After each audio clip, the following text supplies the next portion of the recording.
Now, whether you're investing in cryptocurrencies or you're going to invest in cryptocurrencies, there are a lot of basic terms that you need to know. Now, these terms will help you make better investment decisions so you know what you're investing in. Let's get right into it.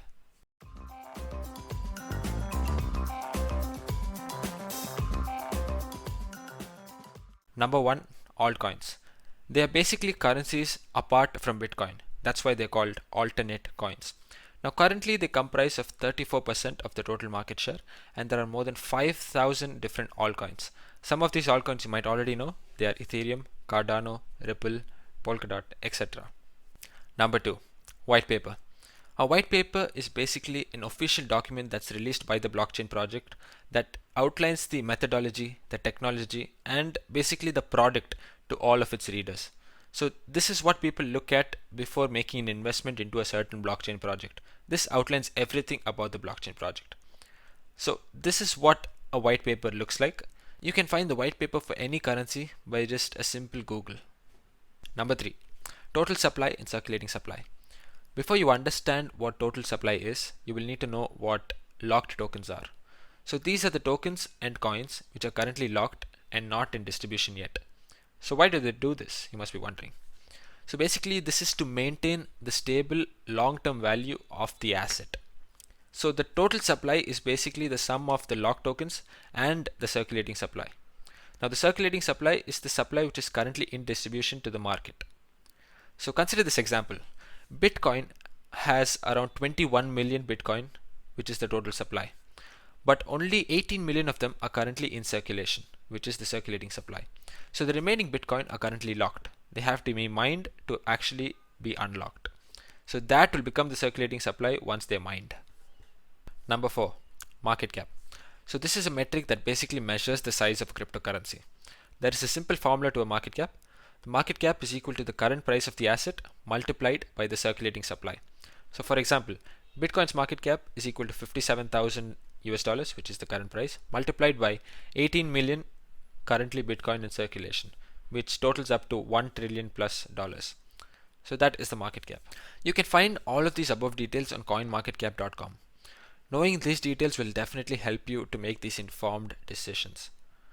Now the following terms I'm going to explain will take a bit of effort from your side to fully understand. This video will not cover everything in detail, but will give you a short introduction to some of these terms. So if you are really interested, check out the links in the description. So number 5, consensus. So as I mentioned in my introduction to blockchain video, a blockchain is a decentralized system with no central authority. So you must be wondering, who makes the decisions? How do things get done? So this is where a consensus algorithm comes in. So a consensus is basically a way to reach agreement in a group, well, like voting. So there are many consensus algorithms such as proof of work, proof of burn, proof of stake. So these are a bit complex to understand. So do look at the links in the descriptions if you're further interested. Number 6, hard fork and soft fork. So many times you would have come across apps where when you launch the app, they ask you to immediately update it to further use it. So this is how a central authority does updates. But in a blockchain, you have the choice to update. There are two kinds of these updates in blockchain. They're called forks. One is a soft fork and one is the hard fork. So any minor update to the blockchain that doesn't impact the blockchain much is called a soft fork. Users can choose to update or not. The blockchain will still keep functioning as it was before. A hard fork is when there's a major update to the blockchain and it is compulsory for all the users to either update it or stick with the older version. Let me give you an example. In 2017, an update to Bitcoin was produced. The new one was called Bitcoin Cash. Some of the community supported it, while the others did not. So the members of the community chose which side they wanted to be in. Now, there is both Bitcoin and Bitcoin Cash. Number 7, smart contracts. So they are basically computer code that automatically executes all or parts of an agreement, and it is stored in the blockchain. So I have explained smart contracts and its workings in my introduction to blockchain video. Do check that out. So currently Ethereum is the most popular smart contract platform. Number 8, gas. So gas is a term that's used in the smart contract world. It refers to the fee that is required to actually conduct a transaction or execute a smart contract on the blockchain. So why do you have to pay a fee? So because people mine your transaction and code, and after they mine, only then will it get introduced into the blockchain.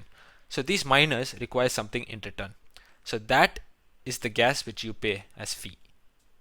Number 9, DAO, DAO, which is called a decentralized autonomous organization. In short, the basic idea behind DAO is to create a company or an organization that can fully function without any hierarchical management such as a CEO, vice president, or any of that hierarchy. So more details will be given in the description because it's a bit complex to understand the entire workings. So that is the basic short overview of DAO. Number 10, ICO, ICO, Initial Coin Offering. So this is a popular fundraising activity in the crypto world for startups who are wishing to actually get started in the blockchain space. So it is similar to IPO in the stock market. People interested in the project can buy cryptocurrency issued by the company, and this token might have value or might just represent your stake in the company. So the next few terms are actually related to trading and exchange accounts. So these are important for a beginner trader if you are one.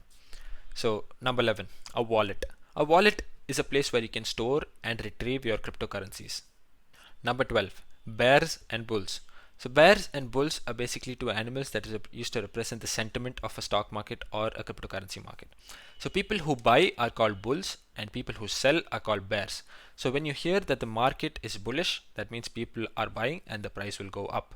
And if you hear the market is bearish, people are selling and the price will go down. Number 13, whales. So whales are investors with huge amounts of money. If they buy or sell anything, it will have a significant impact on the price of the currency. Number 14, 24 hours volume. So 24 hours volume is basically the total amount of buy and sell orders that have occurred in the past 24 hours. So this is important while you're trading, as you can see how much volume of trades are being done in a day for a particular currency. Number 15, pump and dump. Pumping is when the price is going up and dumping is when the price comes crashing down. Number 16, moon. So moon is basically a term that's used to say that a price will go really high. For example, Dogecoin will moon and reach $1 before the end of the year. I'm not saying it will, but this is what you use in a statement like moon. So I hope you got a basic understanding of all these terms, and I hope you do better in your crypto conversations after learning about these terms. Do keep learning because there's a lot to learn in this world. That's it for now.